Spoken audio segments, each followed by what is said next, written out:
Boche gold and diamonds. Buy now pay later.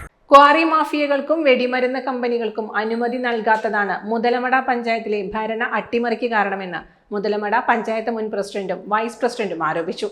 അഴിമതിയുടെ കാര്യത്തിൽ CPM, Congress, BJP ഒറ്റക്കെട്ടാണ്. ജനാധിപത്യ വിരുദ്ധമായാണ് CPM മുതലമട പഞ്ചായത്ത് ഭരണം പിടിച്ചടക്കിയതെന്നും ഇരുവരും വാർത്താ സമ്മേളനത്തിൽ പറഞ്ഞു. ഞങ്ങൾ മാത്രമാണ് പ്രതിപക്ഷങ്ങളായി അവിടെ വർക്ക് ചെയ്തത്. അവര് എല്ലാത്തിലെയും പങ്കാളികളാണ്, എല്ലാത്തിലെയും ഒന്നാണ്. അപ്പൊ അത് എന്തുകൊണ്ടാണ് നിങ്ങൾ പരിശോധിക്കണം. ഇവര് എന്ത് ലക്ഷ്യത്തിലാണ് സീറ്റിൽ പോയി ഇരുന്നത്?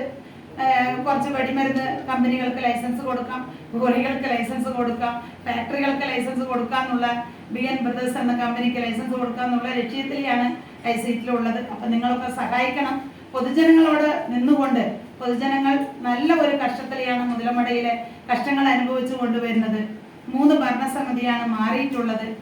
അപ്പൊ അതിനെ ഞങ്ങൾ പൊതുജനങ്ങളോട് നിന്നുകൊണ്ട് ക്ഷേമപ്രവർത്തനത്തിലെ ഞങ്ങളും ആദ്യം മുൻപന്തിയിൽ നിന്നുകൊണ്ട് ഞങ്ങൾ തുടരും എന്നാണ് എനിക്ക് ഈ അവസരത്തിൽ പറയാനുള്ളത്.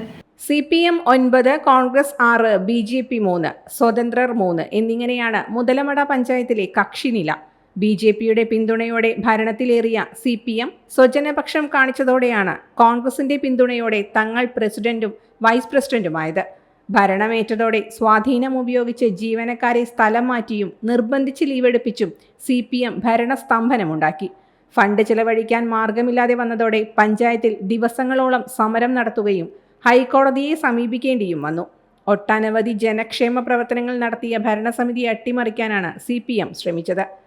ജനത്തിനും പ്രകൃതിക്കും ദോഷമാവുന്ന അനധികൃത ക്വാറി വെടിമരുന്ന് കമ്പനികൾക്ക് ലൈസൻസ് നൽകാൻ വിസമ്മതിച്ചതോടെ CPMഉം കോൺഗ്രസിലെ ചിലരും ഒന്നിച്ചാണ് അവിശ്വാസ പ്രമേയം കൊണ്ടുവന്നത്. അവിശ്വാസ പ്രമേയത്തിൽ കോൺഗ്രസ് വാക്ക് പാലിച്ചില്ല. പഞ്ചായത്തിലെ ചില മെമ്പർമാരുടെ അനധികൃത ഇടപാടുകളും നിയമവിരുദ്ധതയും തുറന്നു കാണിച്ച് ജനകീയ പ്രവർത്തനങ്ങളുമായി മുന്നോട്ടു പോകുമെന്നും മുൻ പ്രസിഡന്റ് കൽപ്പന ദേവി, മുൻ വൈസ് പ്രസിഡന്റ് താജുദ്ദീൻ എന്നിവർ പറഞ്ഞു. ഇപ്പോ CPM സഹായിച്ച് കോൺഗ്രസ് ഭരണത്തിൽ കയറിയിട്ടുള്ളത്. അപ്പോ ഞങ്ങൾ അപ്പോഴും പറഞ്ഞു, പാർട്ടി ഏറ്റെടുത്ത പാർട്ടിനോട് നന്ദി ഉണ്ടായിരുന്നു, കോൺഗ്രസ് പാർട്ടിനോട് ഞങ്ങൾക്ക് നന്ദി ഉണ്ടായിരുന്നു. അപ്പൊ ഞങ്ങൾ പറഞ്ഞു, മോഹൻ സാർ എന്ന് പറഞ്ഞ സാർ ഡൽഹിയിൽ നിന്ന് വന്നിട്ടുണ്ടായിരുന്നു, ACC സെക്രട്ടറിയാണ്. അപ്പൊ ഞങ്ങളെ വിളിച്ച് ചോദിച്ചപ്പോൾ ഞങ്ങൾ പറഞ്ഞു, പാർട്ടിയോട് ചേർന്ന് നിൽക്കുന്ന 3 മെമ്പർമാർക്ക് വോട്ട് ചെയ്യാം എന്ന് വ്യക്തമായ നിലപാട് നമ്മുടെ സ്വതന്ത്ര മെമ്പർമാർ 3 പേരും പറഞ്ഞിട്ടുണ്ടായിരുന്നു. പക്ഷെ പാർട്ടി ഞങ്ങളെ അറിയിച്ചിട്ടേ ഇല്ല. പല തീരുമാനങ്ങൾ എടുക്കാനും ജനസേവനം നടത്താനും തടസ്സങ്ങൾ വന്നിട്ടുണ്ടായിരുന്നു.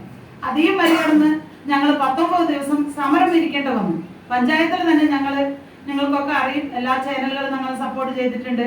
19 ദിവസം നമ്മുടെ ആദിവാസി സംഘടനയുടെ നേതൃത്വങ്ങളെ വിളിച്ച് എന്താ ചെയ്യാന്ന് പറഞ്ഞപ്പോൾ ജനങ്ങൾ വളരെയേറെ ബുദ്ധിമുട്ടാണ് മുതലമടയിൽ അനുഭവിച്ചുകൊണ്ട് വരുന്നത്. അപ്പൊ അങ്ങനെയാണ് ഞങ്ങൾ തീരുമാനിച്ച് ഹൈക്കോടതിയെ സമീപിച്ചിട്ടുണ്ട്.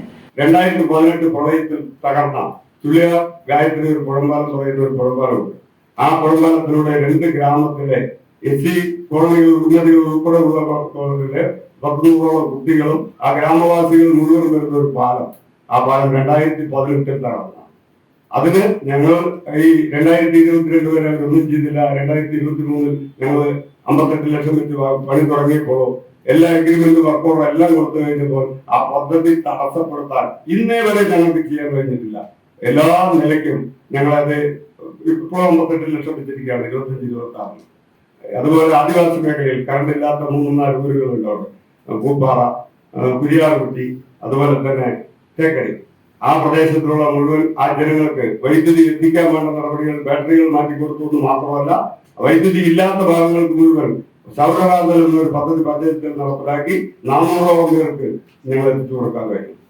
ആദിവാസി സംരക്ഷക സംഘ നേതാവ് നീലിപ്പാറ മാരിയപ്പനും വാർത്താ സമ്മേളനത്തിൽ പങ്കെടുത്തു. Time kids pre school, Mannannur road, Vaniyamkulam. .view news. കാഴ്ചകളാണ് ലോകം, കണ്ടു തുടങ്ങുക.